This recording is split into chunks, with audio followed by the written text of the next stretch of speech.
rafetlu ànd bi nga ànd ak Feeling Dakar TV ak suñu people ki ñu toogal nag xam ngeen ko bu baax a baax moom moo tax tey jii ñëpp ñeme muy sama jigéen sama xarit ba ma amee jëkkër ba léegi Zocash yaa ngi am ay jëkkër kooku mooy sama jigéen sama xarit la grande journaliste Salma Ibrahima Fall Salma maa ngi leen nuyu bu baax a baax. maa ngi lay fay Daouda di nuyu sama confrère yi nekk fii. Salma lu tax nga ñëw toog ci fii sa xarit toogoon léegi muy ki nga xamante ni moom mooy sa jigéen sa xarit. ma fi toogloo rek dañ maa déplacé rek ma toog. ça veut dire que yaa moom xew mi. waaw sama bés la moom suñu bés la ñun ñëpp ñoo xewle. sa diggante ki ñuy takk tey lan la. bon Mamy Samb moom je pense qu'elle n'est plus à présenter Sénégal xam nañ ko ci yaatoom ci mbaaxam ci joie de vivre bi nga xamante ni am na ko.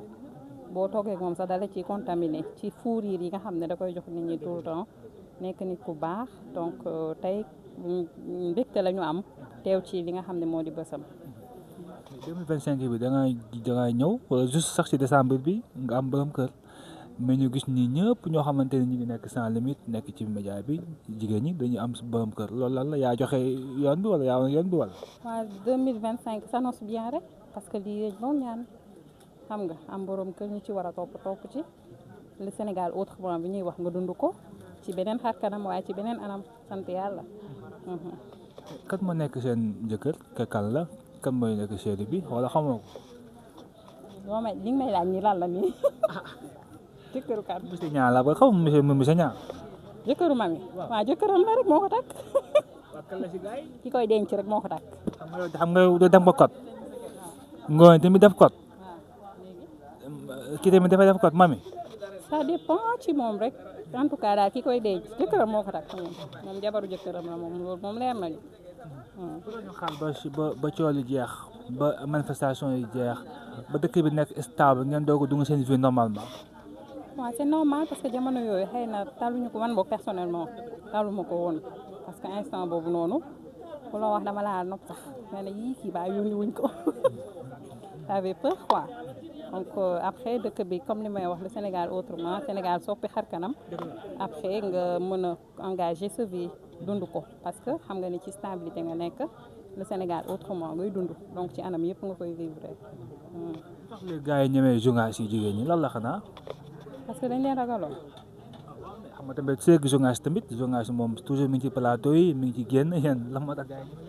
waaw mais nit ki soo ko bëggee qu'elle soit journaliste ou pas da nga koy bëgg nga comprendre ko ci milieu bi mu nekk bi nga ko fekk nga jàppale ko pousse ko mu gën a dem qu'elle soit journaliste ou pas loolu moom je pense pas que war na am ragal ak ñeme. on tamit yéen a xaar benn xew muy basu Ngoné Saliou bi moom tamit nekk koo xamante ni ku ñu bàyyi xel la ci média bi lan nga koy wax moom Ngoné Saliou. waaw Ngoné est-ce que am naa lu ma koy wax ñu egg ci jàmm rek laa koy wax sëy bu baax kenn njaboot bu baax kenn. borom bi bàyyi kaak borom këram loolu rek lañ koy wax. lan ngeen di waaj keroog ñëw na jël sa xew def ko comme xewam moom lundi incha non la 11 incha la ngeen di xaar ci biir. bon dund ko rek enjoy ko bu baax a baax parce que nit amoo lu dul sa bés mais amoo lu dul sa bésu nit tamit donc comme ni nga ko waxee léegi ñëwoon na ci sama xew. poñu ko bu baax a baax bu ñu demaati ci xewam tamit noonu la rek dañ koy enjoy rek à chacun son tour mais ku ci xewle rek day mel ni yow yaa xewle sant yàlla. moom tamit xamaguñ kan moo koy jël. waaw lu ngeen ciy di jënti nag jëkkëram moo koy takk. am ñu ngi léegi am temps la ñuy dégg de. am ngeen di dégg lan. bu saa la kër nga xam ne yow kii sama xarit nga waa del de. waaw de génn ci li nga nekk. maa ngi dégg loo xamante ne xëy na bon est-ce que sax mën naa la ko wax wala. je sais pas mais en tout cas tey moom mariage Mamy Samb moo ñu fi andi te ci la ñuy yam. ñaan kii ko takk am na ku. jëntiwuma ko incha allah tey mariage Mamy Samb la moo ñu fi andi. mais loolu dégg nga ko. dégguma dara tey mariage Mamy Samb la ñu fi andi. tey loolu muy wàññee nii. ah déet damaa xam ne danga may laaj rek may tontu li ma xam laa la mën a wax. waaw mais ki koy takk jëkkëram la loolu rek lañ ci mën a wax.